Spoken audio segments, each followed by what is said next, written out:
നമസ്കാരം, goodness evening ന്യൂസിലേക്ക് സ്വാഗതം. പ്രധാന വാർത്തകൾ. കുടുംബ ബന്ധങ്ങളുടെ മൂല്യം വിളിച്ചോതി സ്വർഗം സിനിമ.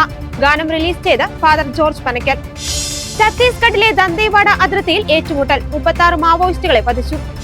നസ്രള്ളയുടെ പിൻഗാമിയെ ലക്ഷ്യമിട്ട് ഇസ്രായേൽ, 250 ഹിസ്ബുള്ളകളെ വധിച്ചതായി ഇസ്രായേൽ സേന. തൃശൂർ പൂരം കലക്കൽ, പിന്നിൽ RSS എന്ന് MV ഗോവിന്ദൻ. ഇറാന്റെ ആണവ കേന്ദ്രങ്ങൾ ബോംബിട്ട് തകർക്കുകയാണ് ആദ്യം ചെയ്യേണ്ടത്, നിലപാടറിയിച്ച ട്രംപ്. വാർത്തകൾ വിശദമായി. CN ഗ്ലോബൽ മൂവീസിന്റെ ബാനറിൽ doctor Lissy K Fernandez and team നിർമ്മിക്കുന്ന സ്വർഗം സിനിമയിലെ 3ാമത്തെ ഗാനം റിലീസ് ചെയ്തു. ചാലക്കുടി ഡിവൈൻ ധ്യാന കേന്ദ്രത്തിൽ നടന്ന ചടങ്ങിൽ ഡിവൈൻ ധ്യാന കേന്ദ്രം director father George Panakkal VC ഗാനം റിലീസ് ചെയ്തത്. കുടുംബ ബന്ധങ്ങളുടെ കഥ പറയുന്ന സ്വർഗം റെജീസ് ആന്റണിയാണ് സംവിധാനം ചെയ്തത്.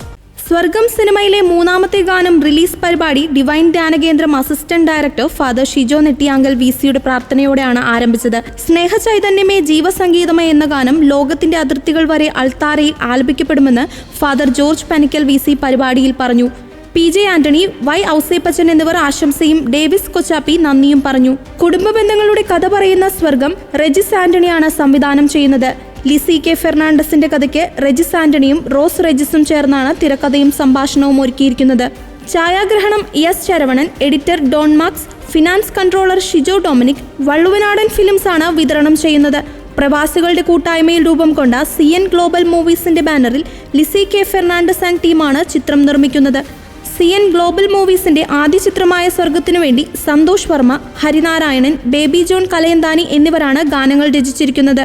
സ്വർഗം സിനിമയിലെ ഗാനത്തിന് ബിജിബാൽ, ജിൻഡോ ജോൺ, ഡോക്ടർ ലിസി കെ ഫെർണാണ്ടസ് എന്നിവരാണ് സംഗീതം നൽകിയിരിക്കുന്നത്. പ്രശസ്ത ഗായകരായ വിജയ് യേശുദാസ്, KS ചിത്ര, ഹരിചരൺ, സന്ദീപ് കുമാർ, സൂരജ് സന്തോഷ്, അന്ന ബേബി എന്നിവരും ഒരു പറ്റം ഗായകരും ചേർന്നാണ് അതിമനോഹരമായ ഗാനങ്ങൾ ആലപിച്ചിരിക്കുന്നത്. ജോണി ആന്റണി, മഞ്ജു പിള്ള, അജു വർഗീസ്, സിജോയ് വർഗീസ്, വിനീത് തട്ടിൽ, ഉണ്ണി രാജ, അഭിരാം രാധാകൃഷ്ണൻ, രഞ്ജി കാങ്കോൽ, മനോഹരി ജോയ്, തുഷാര പിള്ള, കുടശനാട് കനകം, സൂര്യ, മഞ്ചാടി ജോബി തുടങ്ങിയ വൻ താരനിര തന്നെ ചിത്രത്തിലുണ്ട്. ഛത്തീസ്ഗഡിലെ നാരായൺപൂരിൽ നടന്ന ഏറ്റുമുട്ടലിൽ 36 മാവോയിസ്റ്റുകളെ സുരക്ഷാ ഉദ്യോഗസ്ഥർ വധിച്ചു. പ്രദേശത്ത് ഏറ്റുമുട്ടൽ ഇപ്പോഴും തുടരുകയാണ്. സംഘർഷ സാധ്യത നിലനിൽക്കുന്നതിനാൽ പോലീസും CRPF ഉദ്യോഗസ്ഥരും വനമേഖലയിൽ തുടരുകയാണെന്നും ഉദ്യോഗസ്ഥർ അറിയിച്ചു. ഉച്ചയ്ക്ക് 1 മണിയോടെയാണ് അബ്ജുമദ് വനമേഖലയിൽ ഏറ്റുമുട്ടൽ ആരംഭിച്ചത്.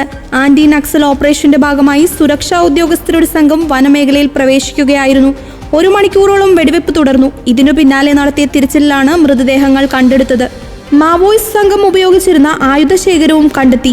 AK-47 റൈഫിലുകളും സെൽഫ് ലോഡിംഗ് റൈഫിലുകളും കണ്ടെടുത്തതായും ഉദ്യോഗസ്ഥർ അറിയിച്ചു. വലിയ തരത്തിലുള്ള മാവോയിസ്റ്റ് സാന്നിധ്യമുണ്ടെന്ന ഇന്റലിജൻസ് റിപ്പോർട്ടിനെ തുടർന്ന് ഇന്നലെ ഓർച്ച, ബർസൂർ പോലീസ് സ്റ്റേഷനുകളുടെ പരിധിയിലുള്ള ഗോവൽ, നെന്തൂർ, തുൽത്തുളി എന്നിവിടങ്ങളിലെ ഗ്രാമങ്ങളിലേക്ക് സംയുക്ത ഓപ്പറേഷനായി പ്രത്യേക സംഘത്തെ അയച്ചിരുന്നു. നെന്തൂർ, തുൽത്തുളിക്ക് സമീപമുള്ള വനമേഖലയിൽ ഇന്ന് ഉച്ചയോടെയാണ് ഏറ്റുമുട്ടലുണ്ടായത്. ഇനിയും മാവോയിസ്റ്റുകളെ പിടികൂടാനുണ്ടെന്നും സുരക്ഷാ സേനാ ഉദ്യോഗസ്ഥർ അറിയിച്ചു. ഛത്തീസ്ഗഡിലെ മാവോയിസ്റ്റ് കലാപത്തിനെതിരായ പോരാട്ടത്തിൽ സുരക്ഷാ സേനയുടെ ഏറ്റവും വലിയ വിജയങ്ങളിലൊന്നാണ് ഈ ഏറ്റുമുട്ടലെന്ന് ഛത്തീസ്ഗഡ് മുഖ്യമന്ത്രി വിഷ്ണു ദിയോ സായ് പറഞ്ഞു. ഇതൊരു വലിയ ഓപ്പറേഷനാണെന്നും സുരക്ഷാ സേനയെ അഭിനന്ദിക്കുന്നതായും അദ്ദേഹം പ്രതികരിച്ചു. മഞ്ചേശ്വരം തിരഞ്ഞെടുപ്പ് കോഴക്കേസിൽ BJP സംസ്ഥാന അധ്യക്ഷൻ K സുരേന്ദ്രൻ കുറ്റവിമുക്തൻ. കാസർഗോഡ് ജില്ലാ സെഷൻസ് കോടതിയുടേതാണ് വിധി. സുരേന്ദ്രൻ ഉൾപ്പെടെ 6 പ്രതികളുടെയും വിടുതൽ ഹർജി കോടതി അംഗീകരിച്ചു. നേരിട്ട് കോടതിയിൽ ഹാജരാകണമെന്ന് വ്യക്തമാക്കിയതിന്റെ പശ്ചാത്തലത്തിൽ K സുരേന്ദ്രൻ ഉൾപ്പെടെ 6 പേരും ഇന്ന് കോടതിയിൽ എത്തിയിരുന്നു. മഞ്ചേശ്വരം തിരഞ്ഞെടുപ്പ് കോഴാക്കേസിൽ വിചാരണ നേരിടേണ്ട സാഹചര്യമില്ലെന്ന് കോടതി കണ്ടെത്തിയതിന്റെ അടിസ്ഥാനത്തിലാണ് വിധിയെന്നും ഇതിൽ യാതൊരുവിധ കെട്ടിച്ചമക്കലുമില്ലെന്നും K സുരേന്ദ്രന് വേണ്ടി വാദിച്ച അഭിഭാഷകൻ K ശ്രീകാന്ത് പറഞ്ഞു. അതേസമയം സത്യം ജയിച്ചുവെന്നായിരുന്നു K സുരേന്ദ്രന്റെ പ്രതികരണം. കേസിന് പിന്നിൽ CPIM-ന്റെയും ലീഗിന്റെയും പിന്തുണയുണ്ട്. BJPയെ താറടിച്ചു കാണിക്കാൻ ശ്രമം നടന്നുവെന്നും അദ്ദേഹം കൂട്ടിച്ചേർത്തു. 2021 തിരഞ്ഞെടുപ്പുമായി ബന്ധപ്പെട്ട് BSP സ്ഥാനാർത്ഥിത്വം പിൻവലിച്ചതും തുടർന്നുള്ള വെളിപ്പെടുത്തലുമാണ് കേസിന് ആസ്പദമായ സംഭവം. K സുന്ദരയ്ക്ക് സ്ഥാനാർത്ഥിത്വം പിൻവലിക്കാൻ 2.5 ലക്ഷം രൂപയും സ്മാർട്ട് ഫോണും കോഴ നൽകിയെന്നാണ് കേസ്. മൊഴിയെടുക്കലിൽ താൻ സ്വന്തം ഇഷ്ടപ്രകാരമാണ് സ്ഥാനാർത്ഥിത്വം പിൻവലിച്ചതെന്ന് സുന്ദര പറഞ്ഞിരുന്നു. ഇതിന്റെ അടിസ്ഥാനത്തിലാണ് സെപ്റ്റംബറിൽ പ്രതികൾ കോടതിയിൽ വിടുതൽ ഹർജി സമർപ്പിക്കുന്നത്. ഇത് പരിഗണിച്ചാണ് വിധി. കഴിഞ്ഞ മാസം ഹർജിയിൽ കോടതി വിധി പറയാൻ മാറ്റിയിരുന്നു. എന്നാൽ നിശ്ചയിച്ച ദിവസം K സുരേന്ദ്രൻ ഉൾപ്പെടെയുള്ള പ്രതികൾ കോടതിയിലെത്തിയിരുന്നില്ല. എല്ലാ പ്രതികളും കോടതിയിലെത്തുന്ന ദിവസം വിധി പ്രസ്താവിക്കുമെന്ന് കോടതി അറിയിച്ചിരുന്നു. ഇതിനു പിന്നാലെയാണ് പ്രതികളെല്ലാവരും എത്തിയതോടെ കോടതി കേസ് പരിഗണിച്ചതും വിധി പ്രസ്താവിച്ചതും. വയനാട് ദുരന്തത്തിൽ കേരളത്തിന് സഹായം നൽകുന്നതിൽ നിലപാട് അറിയിക്കണമെന്ന് കേന്ദ്ര സർക്കാരിനോട് ഹൈക്കോടതി. 3 ആഴ്ചയ്ക്കകം മറുപടി നൽകാൻ അഡീഷണൽ സോളിസിറ്റർ ജനറലിനോട് ഡിവിഷൻ ബെഞ്ചാണ് നിർദ്ദേശിച്ചത്. സഹായം ലഭ്യമാക്കുന്നതിന് ദേശീയ ദുരന്ത നിവാരണ അതോറിറ്റിയും നടപടിയെടുക്കണമെന്ന് ഹൈക്കോടതി ആവശ്യപ്പെട്ടു. പ്രധാനമന്ത്രിയുടെ ദുരിതാശ്വാസ നിധിയിൽ നിന്ന് നയാ പൈസ സംസ്ഥാനത്തിന് ഇതേവരെ കിട്ടിയിട്ടില്ലെന്ന് അമിക്കസ് ക്യൂറി അറിയിച്ചു. ഇതോടെയാണ് കേരളത്തിന് സഹായം നൽകുന്നതിൽ നിലപാട് അറിയിക്കണമെന്ന് ഹൈക്കോടതി കേന്ദ്രത്തോട് ആവശ്യപ്പെട്ടത്. അതേസമയം ചെലവഴിച്ച തുകയെന്ന പേരിൽ തെറ്റായ കണക്കുകളുടെ വ്യാപക പ്രചാരണമുണ്ടായെന്ന് സംസ്ഥാന സർക്കാർ ഹൈക്കോടതിയെ അറിയിച്ചു. സർക്കാർ തയ്യാറാക്കിയ എസ്റ്റിമേറ്റിന്റെ മാനദണ്ഡം എന്താണെന്ന് അറിയിക്കണമെന്നാണ് ഇക്കാര്യത്തിൽ കോടതി നിർദ്ദേശിച്ചത്. അതിനിടെ വയനാട് ദുരന്തത്തിൽ ആവശ്യമായ സഹായധനം നൽകാത്ത കേന്ദ്ര സർക്കാർ നിലപാടിനെതിരെ കേരളം പ്രക്ഷോഭത്തിലേക്ക് കടക്കുകയാണെന്ന് CPM അറിയിച്ചു. കേന്ദ്ര സർക്കാർ കേരളത്തിനോട് കാണിക്കുന്ന അവഗണനയ്ക്കെതിരെ ഒക്ടോബർ 15 മുതൽ നവംബർ 15 വരെ പ്രചാരണ പരിപാടികൾ സംഘടിപ്പിക്കുമെന്ന് സംസ്ഥാന സമിതി യോഗത്തിന് ശേഷം CPM സംസ്ഥാന സെക്രട്ടറി MV ഗോവിന്ദനാണ് അറിയിച്ചത്. കേന്ദ്രത്തിന് കേരളത്തോട് വിരുദ്ധ നിലപാടാണ് ഉള്ളതെന്ന് ചൂണ്ടിക്കാട്ടിയ MV ഗോവിന്ദൻ കേരളത്തിനുള്ള സഹായം വേഗത്തിലാക്കണമെന്നും ആവശ്യപ്പെട്ടിട്ടുണ്ട്. അതേസമയം കഴിഞ്ഞ ദിവസം തുടങ്ങിയ നിയമസഭാ സമ്മേളനത്തിൽ വയനാട് പുനരധിവാസത്തിന് കേന്ദ്ര സഹായം വൈകുന്നതിൽ ഭരണപക്ഷവും പ്രതിപക്ഷവും ആശങ്ക പ്രകടിപ്പിച്ചിരുന്നു. പ്രതിപക്ഷ നേതാവും ഭരണപ്രതിപക്ഷ നേതാക്കളും കടുത്ത വിമർശനം ഉന്നയിച്ചപ്പോൾ കേന്ദ്ര നയത്തിൽ തൊടാതെയായിരുന്നു മുഖ്യമന്ത്രിയുടെയും സ്പീക്കറുടെയും പ്രസംഗമെന്നതും ശ്രദ്ധേയമായി. കൊല്ലപ്പെട്ട ഹിസ്ബുള്ള കമാൻഡർ ഹസൻ നസ്രള്ളയുടെ പിൻഗാമിയാകുമെന്ന് കരുതുന്ന ഹാഷിം സാഫിയുദ്ദീനെ ലക്ഷ്യമിട്ട് ബെയ്റൂട്ടിൽ ഇസ്രായേൽ ആക്രമണം. ദഹിയയിലെ ബങ്കറിൽ ഹിസ്ബുള്ള നേതാക്കളുടെ യോഗത്തിൽ പങ്കെടുക്കുകയായിരുന്നു സാഫിയുദ്ദീൻ. ഇയാൾക്ക് പരിക്കേറ്റോ എന്ന കാര്യത്തിൽ സ്ഥിരീകരണമില്ല. നസ്രള്ളയുടെ ബന്ധു കൂടിയാണ് സാഫിയുദ്ദീൻ. ബെയ്റൂട്ടിൽ കഴിഞ്ഞ ദിവസം നടന്ന ആക്രമണത്തിൽ മുഹമ്മദ് റാഷ് സ്കാഫി കൊല്ലപ്പെട്ടിരുന്നു. 2000 മുതൽ ഹിസ്ബുള്ളയിൽ പ്രവർത്തിക്കുന്നയാളാണ് സ്കാഫി. ഇസ്രായേൽ സേന തിങ്കളാഴ്ച മുതൽ തെക്കൻ ലബനനിൽ നടത്തുന്ന കരയാക്രമണത്തിൽ 21 കമാൻഡർമാർ ഉൾപ്പെടെ 250-ലേറെ ഭീകരരാണ് കൊല്ലപ്പെട്ടത്. 2000 കേന്ദ്രങ്ങളിൽ ഇസ്രായേൽ സേന ആക്രമണം നടത്തി. അതിനിടെ ഇസ്രായേൽ സേന തിങ്കളാഴ്ച മുതൽ തെക്കൻ ലബനനിൽ നടത്തുന്ന കരയാക്രമണത്തിൽ 250-ന് മുകളിൽ ഹിസ്ബുള്ള ഭീകരർ കൊല്ലപ്പെട്ടു. ബ്രിഗേഡ് കമ്പനി, പ്ലാറ്റൂൺ വിഭാഗം മേധാവികളടക്കം 21 കമാൻഡർമാരും ഇതിൽ ഉൾപ്പെടുന്നു. ഇസ്രായേൽ സേനയുടെ 98, 36 ഡിവിഷനുകളാണ് തെക്കൻ ലബനനിലെ ഗ്രാമങ്ങളിൽ ഹിസ്ബുള്ള ഭീകരരുമായി ഏറ്റുമുട്ടുന്നത്. ഹിസ്ബുള്ളകൾ ഉപേക്ഷിച്ചുപോയ ആയുധശേഖരങ്ങൾ വൻതോതിൽ കണ്ടെത്തി. പലപ്പോഴും ഹിസ്ബുള്ളകളുമായി ഏറ്റുമുട്ടലുണ്ടായെന്നും ഇസ്രായേൽ സേന അറിയിച്ചു. ഇസ്രായേൽ അതിർത്തിയോട് ചേർന്ന ലബനീസ് പ്രദേശങ്ങളിൽ നിന്ന് ഹിസ്ബുള്ളകളെ തുരത്താൻ ലക്ഷ്യമിട്ടാണ് കരയാക്രമണം ആരംഭിച്ചത്. പരിമിതമായ തോതിലുള്ള ആക്രമണം ആഴ്ചകൾക്കുള്ളിൽ അവസാനിപ്പിക്കാനാണ് ഇസ്രായേൽ ഉദ്ദേശിക്കുന്നതെന്ന് റിപ്പോർട്ടുകളിൽ പറയുന്നു. ഇതിനിടെ ഇസ്രായേൽ ആക്രമിച്ചാൽ തിരിച്ചടിയായി ഇസ്രായേലിന്റെ ഊർജ്ജ സംവിധാനങ്ങളെ ലക്ഷ്യമിടുമെന്ന് ഇറാൻ ഭീഷണി മുഴക്കി. ഇസ്രായേലിന്റെ എണ്ണപ്പാടങ്ങളും എണ്ണ ശുദ്ധീകരണ കേന്ദ്രങ്ങളും ആക്രമിക്കുമെന്ന് ഇറാനിലെ വിപ്ലവ ഗാർഡ് ഡെപ്യൂട്ടി കമാൻഡർ അലി ഫദാവി പറഞ്ഞു. ഇറാനിയൻ വിദേശകാര്യമന്ത്രി അബ്ബാസ് അരാക്ചി ലബനീസ് തലസ്ഥാനമായ ബെയ്റൂട്ടിൽ ഇന്നലെ വിമാനമിറങ്ങി. ലബനനിലെ തന്റെ സുഹൃത്തുക്കൾക്ക് ഇറാന്റെ ഉറച്ച പിന്തുണയുണ്ടെന്ന് അദ്ദേഹം പറഞ്ഞു. തൃശൂർ പൂരം അലങ്കോലമാക്കാൻ ശ്രമിച്ചത് RSS എന്ന് CPIM സംസ്ഥാന സെക്രട്ടറി MV ഗോവിന്ദൻ. പൂരം കലക്കിയതിനു പിന്നിൽ ഗൂഢാലോചനയുണ്ടെന്നും ഉദ്യോഗസ്ഥർക്ക് വീഴ്ചയുണ്ടായിട്ടുണ്ടെന്നും MV ഗോവിന്ദൻ സമ്മതിച്ചു. ADGP MR Ajith Kumar RSS കൂടിക്കാഴ്ചയിൽ അന്വേഷണം അവസാന ദിവസത്തിലേക്ക് കടന്നിരിക്കുകയാണ്. ആരോപണം ശരിയെങ്കിൽ കർക്കശമായ നടപടി ഉണ്ടാകുമെന്നും അദ്ദേഹം വ്യക്തമാക്കി. തൃശൂരിലെ പരാജയവുമായി ബന്ധപ്പെട്ട BJP വിജയത്തിന് LDF കളമൊരുക്കിയെന്ന പ്രചാരണം ഉണ്ടാകുന്നു. എന്നാൽ തൃശൂരിൽ UDF വോട്ട് BJPക്ക് ലഭിച്ചതാണ് വിജയത്തിനുള്ള പ്രധാന കാരണം. 86,000 വോട്ട് കുറഞ്ഞു. എന്നാൽ ഞങ്ങൾക്ക് ലഭിക്കേണ്ടിയിരുന്ന ചില വോട്ടുകൾ നഷ്ടപ്പെട്ടു. കോൺഗ്രസിന്റെ ക്രിസ്ത്യൻ വോട്ടുകളാണ് നഷ്ടമായത്. അത് അവർ തന്നെ അന്വേഷിച്ച് കണ്ടെത്തിയിട്ടുമുണ്ട്. അതേസമയം വയനാട് ദുരന്തത്തിൽ കേരളത്തിന് ആവശ്യമായ സഹായധനം നൽകാത്ത കേന്ദ്ര സർക്കാരിനെതിരെ കേരളം പ്രക്ഷോഭത്തിലേക്ക് കടക്കുമെന്നും MV ഗോവിന്ദൻ പറഞ്ഞു. കേന്ദ്ര സർക്കാർ കേരളത്തിനോട് കാണിക്കുന്ന അവഗണനയ്ക്കെതിരെ ഒക്ടോബർ 15 മുതൽ നവംബർ 15 വരെ പ്രചാരണ പരിപാടികൾ സംഘടിപ്പിക്കുമെന്ന് സംസ്ഥാന സമിതി യോഗത്തിൽ തീരുമാനമായി. കേന്ദ്രത്തിന് കേരള വിരുദ്ധ നിലപാടാണ് ഉള്ളതെന്ന് ചൂണ്ടിക്കാട്ടിയ MV ഗോവിന്ദൻ കേരളത്തിനുള്ള സഹായം വേഗത്തിലാക്കണമെന്നും ആവശ്യപ്പെട്ടു. ഇന്ത്യയിലെ മികച്ച പോലീസ് സംവിധാനമാണ് കേരളത്തിലേതെന്നും MV ഗോവിന്ദൻ പറഞ്ഞു.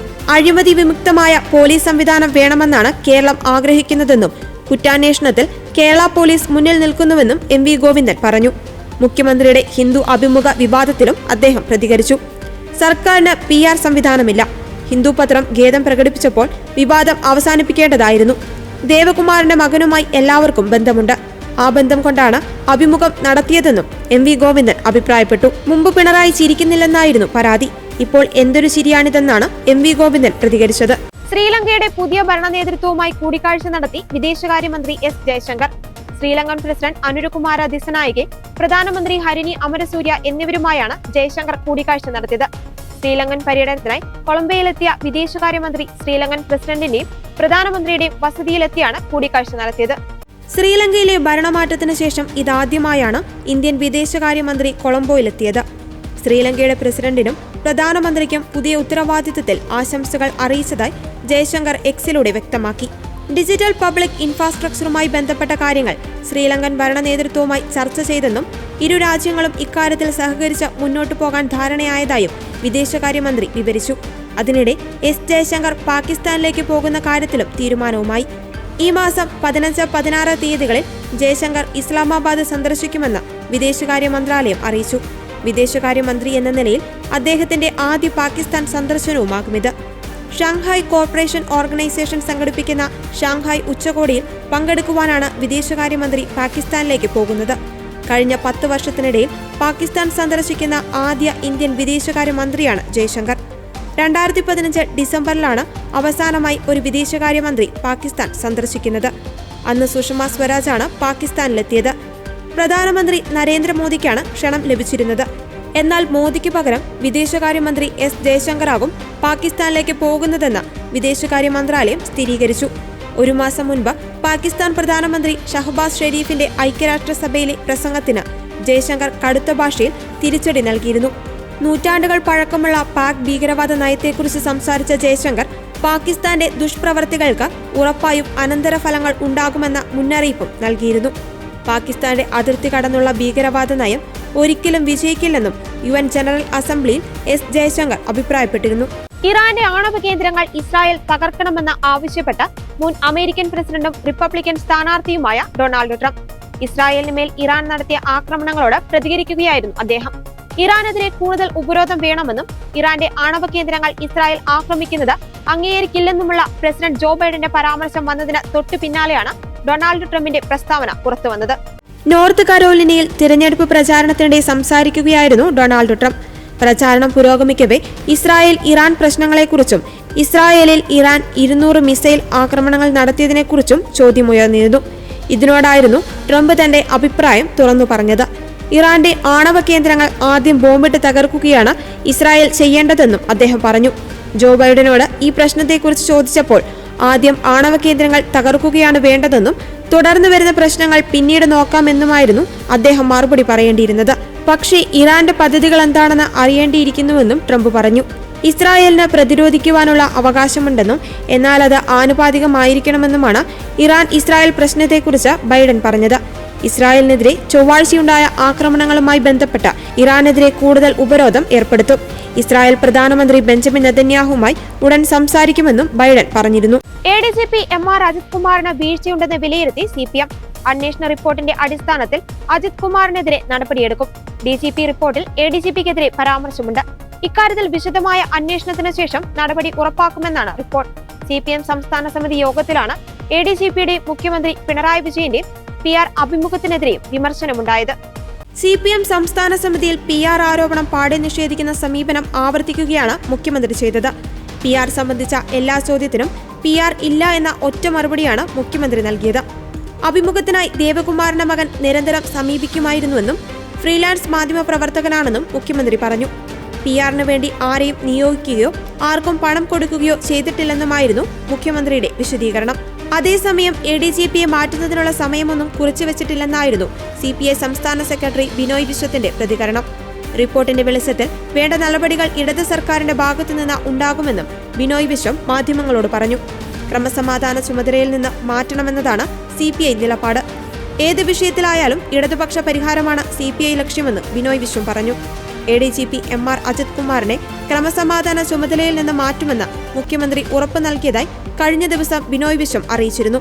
CPI സംസ്ഥാന നിർവാഹക കൗൺസിൽ യോഗത്തിലാണ് ബിനോയ് വിശ്വം ഇക്കാര്യം അറിയിച്ചത്. ADGP വിവാദത്തിൽ സംസ്ഥാന നേതൃയോഗത്തിൽ ശക്തമായ വിമർശനം ഉയർന്നു വന്നതോടെയാണ് ഇക്കാര്യത്തിൽ മുഖ്യമന്ത്രി ഉറപ്പ് നൽകിയിട്ടുണ്ടെന്നും അല്പം കൂടി കാത്തിരിക്കണമെന്നും ബിനോയ് വിശ്വം പറഞ്ഞത്. DGPയുടെ നേതൃത്വത്തിൽ ADGPക്കെതിരെ നടക്കുന്ന അന്വേഷണ റിപ്പോർട്ട് വരുന്നതുവരെ കാത്തിരിക്കണമെന്ന് മുഖ്യമന്ത്രി ആവശ്യപ്പെട്ട കാര്യവും ബിനോയ് വിശ്വം യോഗത്തിൽ അറിയിച്ചു. ശിരൂരിലെ മണ്ണിടിച്ചിലിൽപ്പെട്ട് മരിച്ച അർജുന്റെ കുടുംബത്തിന്റെ പരാതിയിലെടുത്ത കേസിൽ നിന്ന് ലോറി ഉടമ മനാഫിനെ ഒഴിവാക്കും. മനാഫിനെതിരെ കേസെടുക്കുമെന്ന് കുടുംബം ആവശ്യപ്പെട്ടിരുന്നില്ല. മനാഫിന്റെ വീഡിയോയുടെ താഴെ കുടുംബത്തിന് നേരെ സൈബർ ആക്രമണം നടക്കുന്നുവെന്നായിരുന്നു പരാതി. പ്രാഥമിക അന്വേഷണത്തിന്റെ ഭാഗമായിട്ടാണ് മനാഫിന്റെ പേര് എഫ്ഐആറിൽ ഉൾപ്പെടുത്തിയതെന്നും പോലീസ് അറിയിച്ചു. എഫ്ഐആറിൽ നിന്ന് മനാഫിനെ ഒഴിവാക്കുമെന്നാണ് പോലീസ് പറയുന്നത്. അന്വേഷണം നടത്തി ആവശ്യമെങ്കിൽ മനാഫിനെ ഒഴിവാക്കുമെന്ന് ഇന്നലെ പോലീസ് അറിയിച്ചിരുന്നു. അതേസമയം സൈബർ ആക്രമണ പരാതിയിൽ മനാഫിനെ സാക്ഷിയാക്കും. സൈബർ ആക്രമണം നടത്തിയ സോഷ്യൽ മീഡിയ പ്രൊഫൈലുകൾ പോലീസ് പരിശോധിച്ചു വരികയാണ്. ചില യൂട്യൂബർമാർക്കെതിരെ കേസെടുക്കുവാനും പോലീസ് തീരുമാനിച്ചു. ലോറി ഉടമ മനാഫ്, സോഷ്യൽ മീഡിയയിലെ പ്രചാരണം നടത്തിയവർ തുടങ്ങിയവരെ പ്രതി ചേർത്തുകൊണ്ടാണ് പോലീസ് കേസെടുത്തത്. സമൂഹത്തിൽ ചേരിതിരിവുണ്ടാക്കാൻ ശ്രമം നടത്തിയെന്ന വകുപ്പ് ചുമത്തിയാണ് കേസെടുത്തിരിക്കുന്നത്. സോഷ്യൽ മീഡിയ പേജുകൾ പരിശോധിക്കുമെന്നും കുടുംബത്തിന്റെ മൊഴി രേഖപ്പെടുത്തുമെന്നും പോലീസ് അറിയിച്ചിരുന്നു. കോഴിക്കോട് കമ്മീഷണർക്കാണ് അർജുന്റെ സഹോദരി അഞ്ജു പരാതി നൽകിയത്. സഹിക്കാനാകാത്ത വിധത്തിലുള്ള സൈബർ ആക്രമണമാണ് നടക്കുന്നതെന്നാണ് കുടുംബം നൽകിയ പരാതിയിൽ പറയുന്നത്. ലോറിയുടമ മനാഫിനെതിരെ ഗുരുതര ആരോപണങ്ങളുമായി അർജുന്റെ കുടുംബം കഴിഞ്ഞ ദിവസം രംഗത്തെത്തിയിരുന്നു. മനാഫ് മാധ്യമങ്ങളിൽ പറഞ്ഞ ചില കാര്യങ്ങൾ മൂലം കടുത്ത സൈബർ ആക്രമണമാണ് കുടുംബം നേരിടുന്നതെന്നും ഭാര്യയടക്കമുള്ള കുടുംബത്തോടൊപ്പം മാധ്യമങ്ങൾക്ക് മുന്നിലെത്തി അർജുന്റെ സഹോദരി ഭർത്താവ് ജിതിൻ മാധ്യമങ്ങളോട് പറഞ്ഞിരുന്നു. മനാഫിനെതിരെ ആരോപണം ഉന്നയിച്ചതിന് പിന്നാലെ ഇക്കാര്യത്തിൽ വിശദീകരണവുമായി മനാഫും രംഗത്തെത്തിയിരുന്നു. സൈബർ ആക്രമണം രൂക്ഷമായതോടെ മനാഫ് വാർത്താസമ്മേളനം നടത്തി അർജുന്റെ കുടുംബത്തോട് നിരുപാധികം മാപ്പ് പറഞ്ഞു. അർജുന്റെ കുടുംബത്തിനെതിരായി നടക്കുന്ന സൈബർ ആക്രമണങ്ങൾ ഉണ്ടാകരുതെന്നും ഇത്തരം വിവാദങ്ങൾ അവസാനിപ്പിക്കണമെന്നും മനാഫ് ആവശ്യപ്പെട്ടിരുന്നു. മതസ്പർദ്ധ വളർത്താൻ ശ്രമിച്ചിട്ടില്ലെന്നും മനാഫ് കൂട്ടിച്ചേർത്തു. മതങ്ങളെ കൂട്ടിയോജിപ്പിക്കാനാണ് ശ്രമിച്ചത്. തന്നെ ശിക്ഷിച്ചാലും കുടുംബത്തിനൊപ്പം നിൽക്കുമെന്നും മനാഫ് പ്രതികരിച്ചു. യൂട്യൂബ് ചാനൽ എല്ലാവർക്കും പരിശോധിക്കാം. മാപ്പ് പറഞ്ഞതോടെ എല്ലാം അവസാനിപ്പിച്ചെന്നാണ് കരുതിയത്. സങ്കടമുണ്ടെന്നും വലിയ മാനസിക സംഘർഷത്തിലാണെന്നും മനാഫ് കൂട്ടിച്ചേർത്തു. ഇതോടെ ഗുഡ്നസ് ഈവനിംഗ് ന്യൂസ് ഇവിടെ പൂർണ്ണമാകുന്നു. കൂടുതൽ വാർത്താ അപ്ഡേറ്റുകൾക്കായി ഗുഡ്നസ് ന്യൂസ് ചാനൽ സന്ദർശിക്കുക. നന്ദി.